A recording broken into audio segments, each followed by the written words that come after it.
election fever or election fatigue in Bulgaria? Perhaps there is something like too much democracy. Too much can also lead to instability. So what's happening in Bulgaria?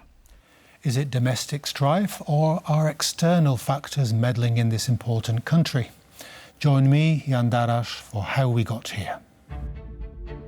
In with the new, Bulgaria's politics welcomes another Prime Minister ahead of a sixth general election since 2021. Interim PM Dimitar Glavchev was appointed as President Rumen Radev last week dissolved the National Assembly and called a snap parliamentary election. The early poll is being held on June 9th, the same day as the European elections. Bulgaria is one of the Kremlin's closest allies in the EU. President Radev is accused of being pro-Russian by his opponents, and there are fears that the current situation could bolster the presence of nationalist and pro-Russian parties, further entrenching instability. A recent poll for the European elections showed the conservative populist Citizens for European Development of Bulgaria, referred to as GERB, in the lead. With the pro-European alliance, We Continue the Change and Democratic Bulgaria in second place. The Turkish minority party DPS was third, while the pro-Russian nationalist parties Vazradan and BSP were fourth and fifth respectively. This is similar to the national political picture. The country was shaken by mass anti-corruption demonstrations in 2020, which forced the resignation of the then Prime Minister. Since then, the country's leaders have been unable to introduce key reforms, leading to a prolonged period of political instability. On March 5th this year, the previous government was dissolved after the resignation of Prime Minister Nikolai Denkov 9 months after taking office. The government had aimed to set in place anti-corruption reforms required by the EU, but the governing groups were unable to reach agreement. With turnout in June predicted to be less than 40% of the electorate, there's little prospect of resolving Bulgaria's growing political crisis.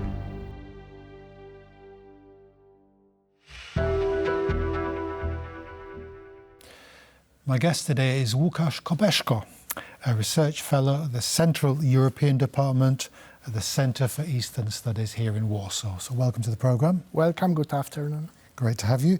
Let's go straight into the current crisis in Bulgarian politics.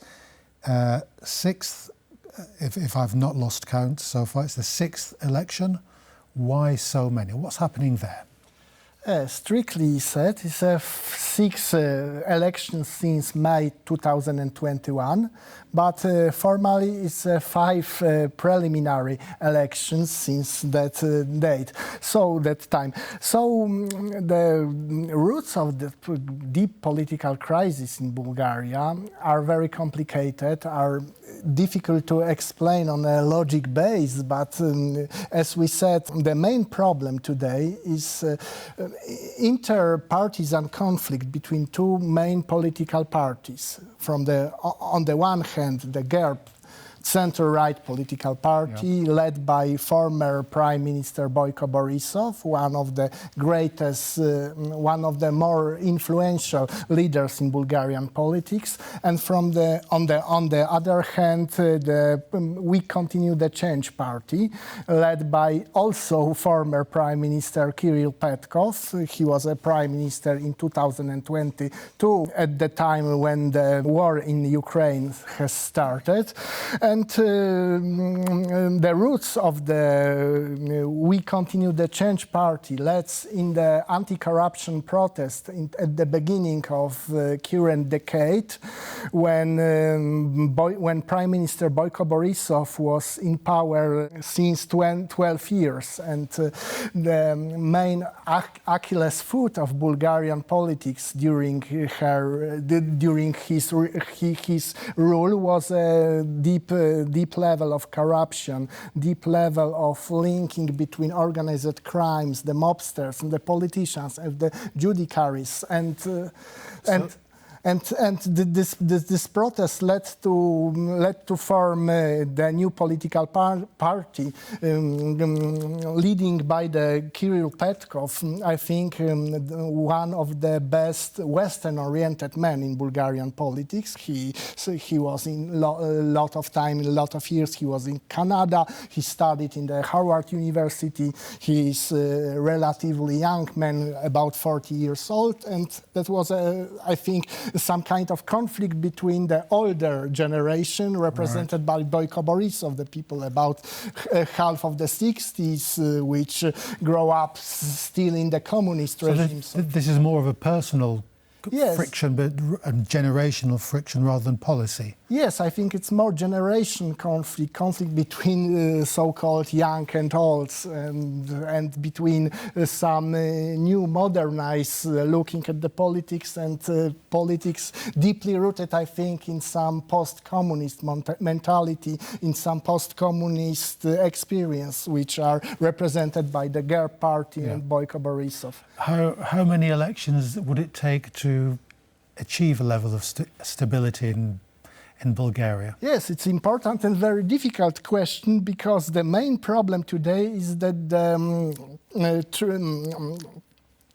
the opinion polls between GERB and between We Continue the Change Party are closely the same. It's about 25%, one party and 25% and the second party. And it's very difficult to create in the parliament strong government backed by the strong political majority, parliamentary majority, without any other of this party, without GERB or without Continue the Change. It makes very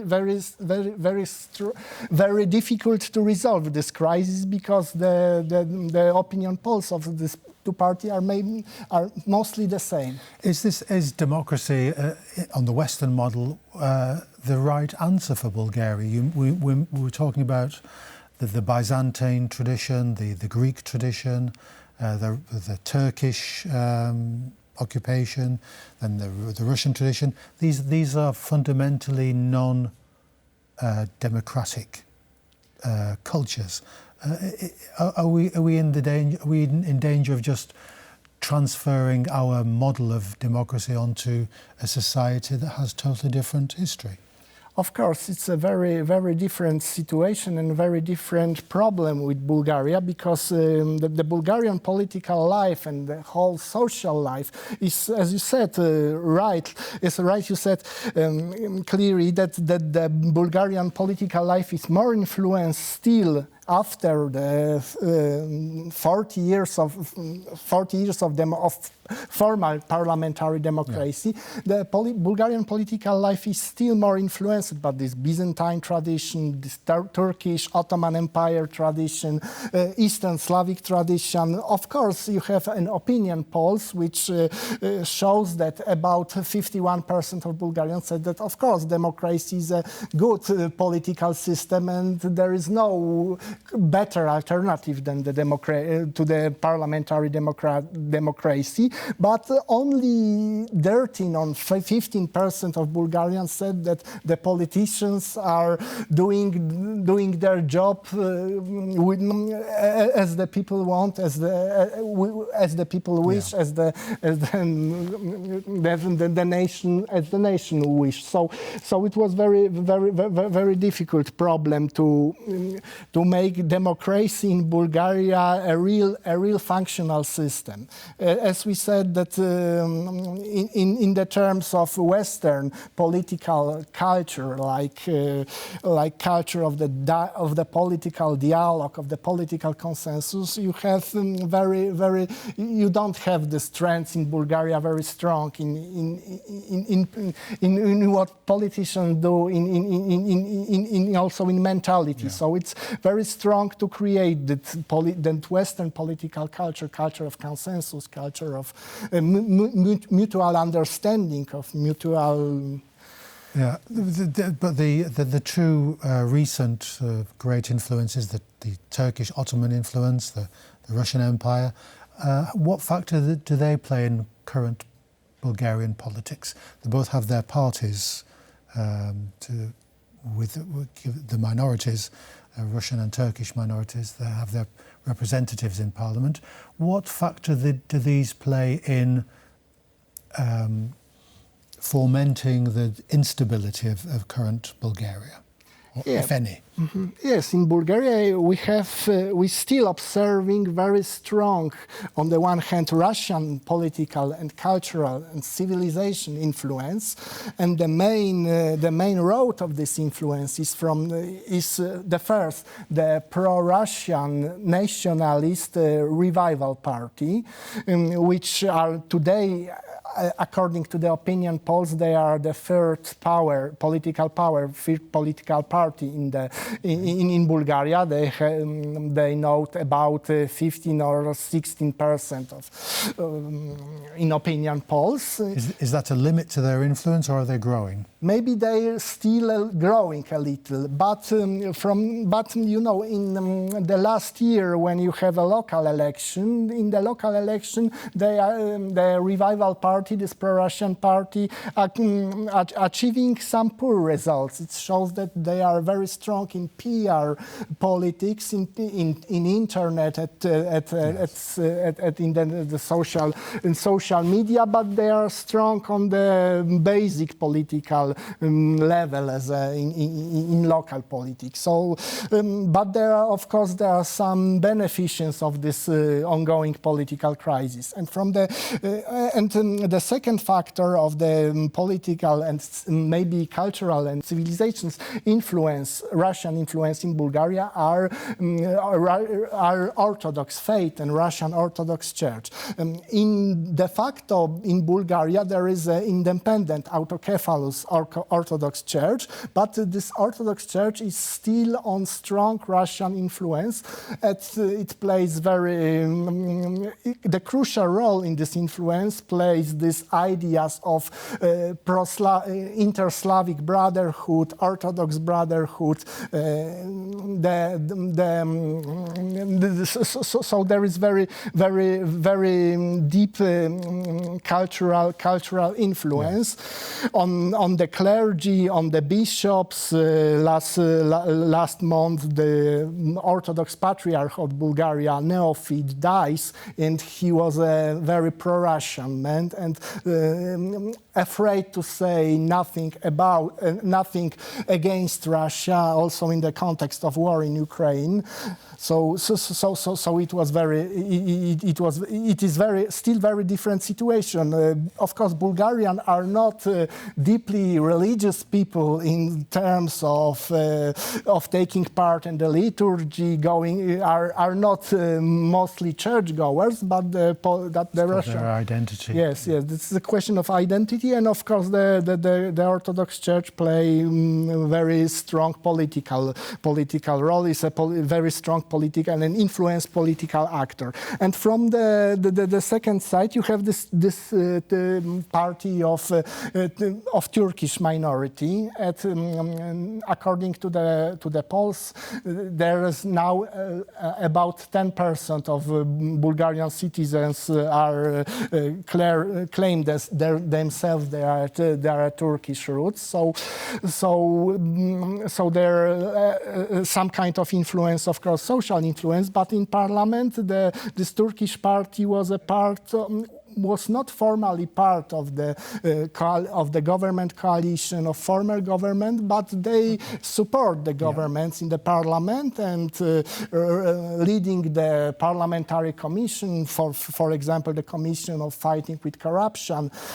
From the other, and the other hand, the leader of this party of Turkish minority, Ahmet Dogan, is one of the strongest Bulgarian oligarchs, linked with organized crimes and some. I mean, given what you've said about given the picture you've painted of Bulgarian politics, strong Russian, Turkish influence, instability based on the anti-corruption faction fighting between generations, old and new, post-communists, the young guys coming through. How do you see Bulgaria? How do you see its position in NATO, on the Black Sea, in its support with for Ukraine. How do you see it in the short term? I suppose we can only try and make any predictions in the very short term. But how do you see the next couple of years? We have to mention that that year it was a 20th anniversary of membership, Bulgaria membership in NATO Pact. Since long time, I think, since the beginning of the full-scale Ukraine war in 2022, Bulgaria haven't seen Russia as a main threat in the Black Sea region. The Bulgarian more afraid of Turkey activities than Russian activities since long time, and the crucial point was of course the Russian aggression to the Ukraine, and a lot of Bulgarian politicians in February 2022 changed their mindset and see that Russia will be real danger for this Black Sea region. So Bulgarian planned to the two main political parties, the GERB political party, we continue the Change party, of course, are in rhetoric are very pro-Atlantic, pro-Western. They declare to want to continue the military support and military and humanitarian, of course, support to Ukraine. But in fact, we have to mention the opposition from the President Rumen Radev, who is also very close to, I think, this pro-Russian stance in Bulgarian politics, and wants to stop the helping of Ukraine. So, last question: would this lead to a fragmentation of the Western support for a united front to support Ukraine? We see the same pattern in Slovakia, Hungary, Bulgaria. Is this a domino effect, perhaps? Perhaps, maybe it's a domino effect, but we have still remember that the political party which are against the military helping the Ukraine, and also we have called them some peaceful parties, of course, they are not so very. They have no majority in the parliament and in the polls. So these two very conflicted and very conflicted party as a GERB and we continue the change are still more pro-Ukrainian than the others. So that's the hope for the Bulgarians. Fine balance. We have to close the discussion, but thank you, Łukasz Kobeszko from the Centre of Eastern Studies here in Warsaw. Thanks for coming onto the programme. Thank you very much. That's all we have time for today. So join us next time on How We Got Here.